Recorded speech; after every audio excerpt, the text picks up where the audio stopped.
Okay, I had to pop out, do an unscripted video on my initial thoughts on Playboi Carti's music because it's fucking crazy. Wednesday or Thursday, we had Black Hane pop out as usual, announce that Carti's dropping. He's been the only reliable source of information for anything Carti related for like the last 2 years at this point. New Carti dropping tonight! Any other rumor or even Carti himself saying he's dropping isn't to be believed. As soon as this brother pops out and says, Carti, new music, Friday, you know it's real. Of course, in 2024, Carti was dropping single after single after single. He dropped 2024, he dropped Evil Jordan, Hood by Air, Backrooms, all of these singles that for the most part were quite fire. And if you've been a Playboi Carti fan for a certain amount of time, you'll know that 99% of existing as a Playboi Carti fan is just waiting and being either lied to or just severely disappointed. Not in the music, but in the lack of music. It's been 4.5 years since Whole Lotta Red. It's an album I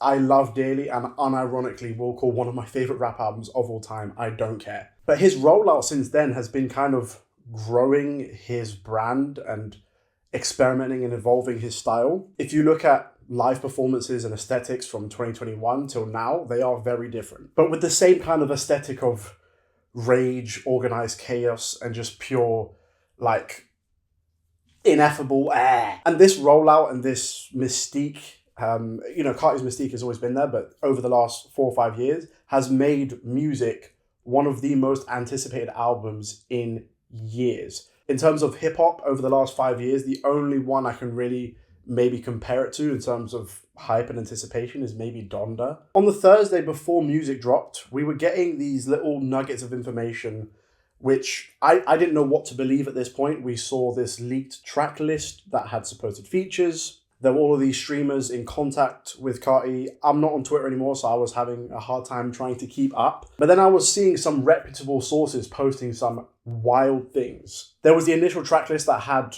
the list of features, and it was the kind of features you'd usually expect from a Playboi Carti album. There was Skepta, Travis Scott, Young Thug, The Weeknd. These are guys you expect. But then there was one that was crossed out, and then another track list came out, and supposedly Kendrick Lamar was on music. Now, if you know me and you know this channel, I'm a big Kendrick Lamar stan. I love Playboi Carti's music. I've been saying since like 2019, imagine if Playboi Carti and Kendrick worked together.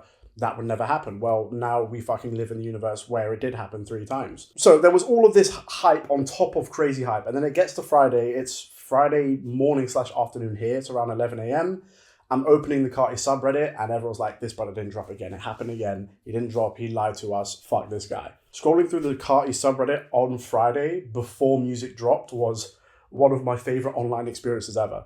I was working from home and I was consistently just refreshing Spotify. I'm like, please just upload this album. I saw the track list had 30 tracks. I thought that was fake, but lo and behold, Carti dropped the album on Friday, late of course, with 30 tracks. 30 tracks. Fucking hell. It's an absurd amount of tracks and length for an album, especially an album that sounds like this. Whole Lotta Red was already a big album. It was over an hour. It was like 24 songs. As soon as I saw that pop out was the first song, I knew what we were in for. I didn't see him live, but I remember in 2023 when he performed it live at Wireless, and I was like, this shit sounds fucking crazy. I need this, please.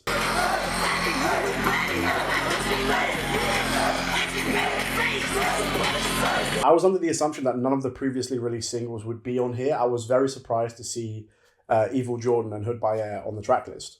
I'm heartbroken that 2024 isn't on there because that's my personal favorite from the releases. I know he's adding it to the digital version, but as at the time of recording this video, it's still not on streaming. Pop Out's that first track, and it's so absurdly loud, absurdly abrasive, so in your face, chaotic, evil energy. And of course, when Whole Lotta Red dropped, that shit was fucking divisive. There was a lot of people that hated it. I wasn't even the biggest fan of it when it first came out. It's an album that grew on me over the course of a few months.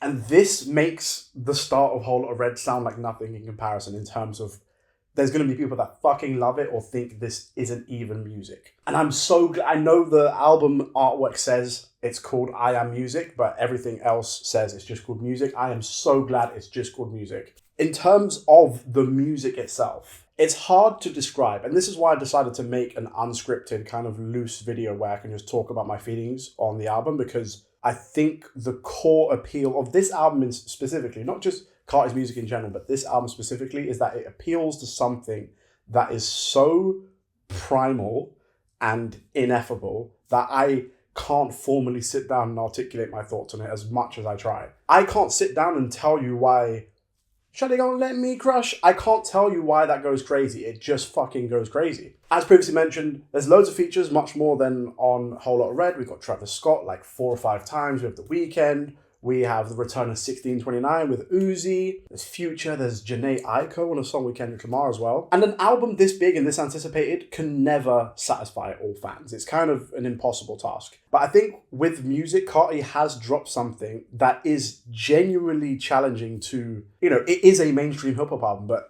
genuinely challenging to mainstream hip-hop conventions and sensibilities and just hip-hop in general. And to a broader extent music, because this is going to do crazy numbers. Like, there are people who are very casual listeners of hip-hop who are going to hear this album. There's going to be people whose first introduction to Playboi Carti is OPM Baby.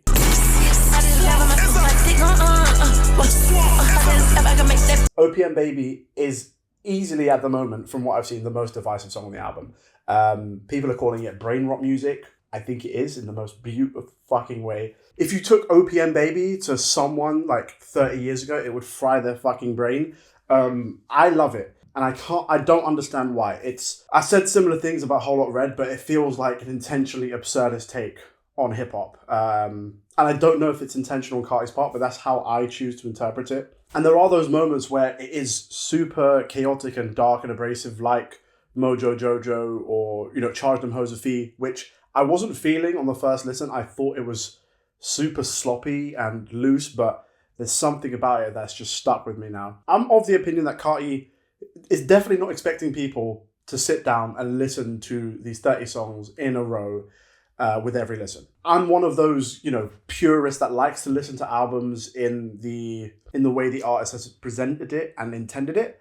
And there's no way in hell that this is intended to be listened to start to finish, 30 tracks. There's no way. You might call it pessimistic, but it is a reflection on the way that people do consume music in 2025. Most people aren't sitting down for an hour and a half to listen to a single album. I might do it, but I know that I might be in the minority, and that's okay. Carti is aware that people are going to go into this album, pick out their favorite tracks, slap it on a playlist, or just put the album on shuffle. I used to have a real big thing against that, and now it's do what you want, live your life, it's fine. Especially for an album like this, because as far as, I like to read into things a lot. If you've seen my fucking videos, that's something I love doing. I can't find a clear, coherent narrative or, coherent concept bounding these things to this specific track list. I don't think that's there.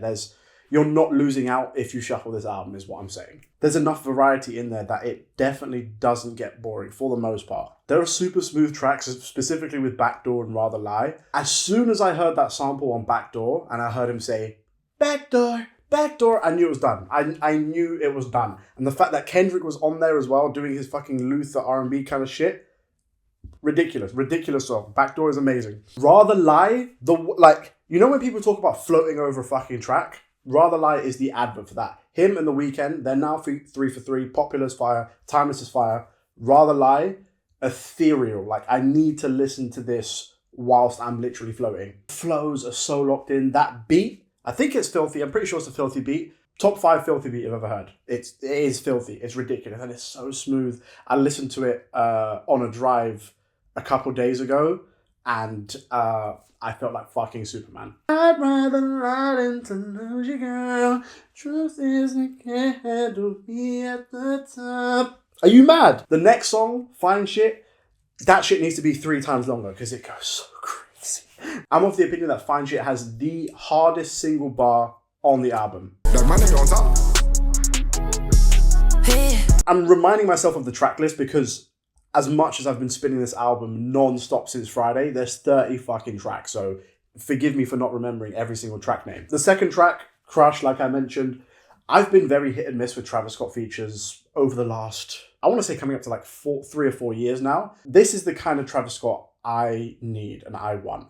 When he's just married and melted into the beat, I think that's where he's best utilized on a feature. It sounds like evil video game final boss battle music, and I love that shit with Carti. And the same goes for his feature on Wake Up Filthy, one of my favorite beats on the album, one of my favorite features on the album, again from Travis. Another track I need to mention is Cocaine Nose. Because that song is fucking crazy. As soon as I heard the Ashanti Only You sample, I was at my desk working. I had to take off the headphones. I had to stop. I was like, what? This nigga's not sampling this, man. Because those drums, his voice, Cocaine Nose! Cocaine Nose! Like, it gave me a similar feeling to when I first heard Stop Breathing, like, in all honesty. Cocaine Nose is definitely going to be one of my most played songs of the year. I'm aware that the updated extended intro on Evil Jordan has been dividing opinion. I fuck with it. I like it. It's even more over the top and ridiculous. And that's why I'm here listening to Playboi Carti. I love the crazy, silly shit. And we do get almost every voice from Carti. We get the strained, almost lost my voice metal singer Carti. We get singing Carti. We get straight bars Carti. We get deep voice.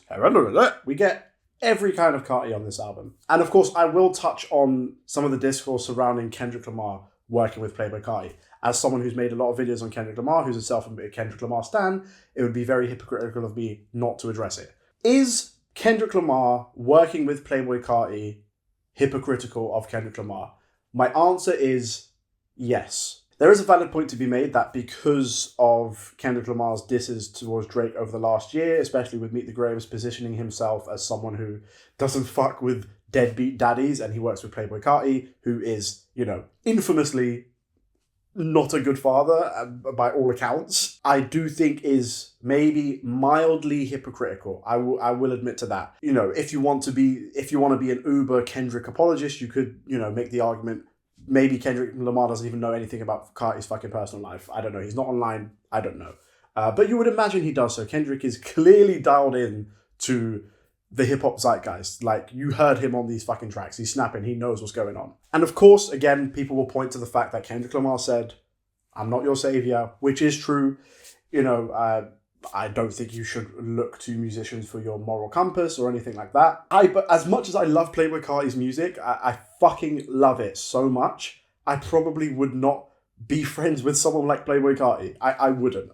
And, I can point to myself for being a hypocrite. If it makes me a hypocrite, then so be it. I can hold the view that Kendrick Lamar destroyed Drake with that specific angle on Meet the Grahams, and also think that Kendrick Lamar working with that kind of person, i.e. Playboi Carti, makes him a hypocrite. Will I say it's egregious enough for me not to listen to Kendrick Lamar and Playboi Carti together? No. And I don't know where that line is drawn. And, I'm a fallible person and sometimes a hypocrite, I guess.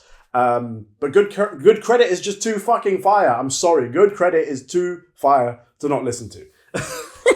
This nigga said, "Tats on my body and that's on my kids. I kid with nobody." But moving on from Kendrick Lamar, because this, it's not a Kendrick Lamar album, it's a fucking Playboi Carti album. I'm not in the business of comparing it to his old music or ranking it or giving it a number or anything like that. Like I mentioned at the top of the video, the appeal of this, even more so than Whole Lotta Red and Die Lit, is so ineffable. And I know I've been sat here yapping for a few minutes, but it scratches Playboi Carti scratches itches that I didn't even know existed. Like, I didn't know I needed OPM Baby in my life. I didn't know I needed Munyon. Like, I didn't know I needed K-pop. On this album, there's just so much happening. Like, it's maximalist in a lot of ways. It's overwhelming. It can be overstimulating at times as well. And it's a flawed album. And that's fine. That's okay. Music doesn't need to be perfect. And I think it's lived up to the hype, even if that's possible. And I will admit, I was one of those people that when Whole Lotta Red dropped, I thought it was a mixed bag. And I thought, it's kind of cool. There are some cool tracks here, but it's too long and it's too this, blah, blah, blah.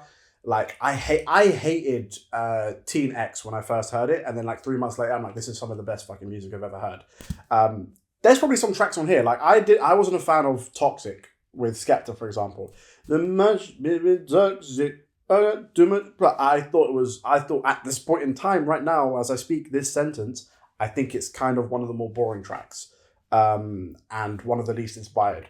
3 months from now, I'm going to be one of those people saying Toxic is underrated. You just don't get it. I will be one of those people, and you can flame me for it. I don't care. Some of the Uzi features I didn't think went down well. I do think the track list is kind of stacked in the first half as opposed to the last half, although there's stand-up moments throughout it. Music is the perfect title for this because it's just like, I keep using the word, but it's something you can't describe. Why do you love music? It's music, isn't it? Like, it's music. That's all you can say. I remember during the early rollout of the album when he was doing an interview and they were asking him, why is it called music? And he was like, it's just what I'm feeling, isn't it? It's just music. And it sounds lazy and reductive, but sometimes it's as simple as that. The reason I fuck with this music because it's music, isn't it? Like, do you know what I'm saying? I have nothing else to say.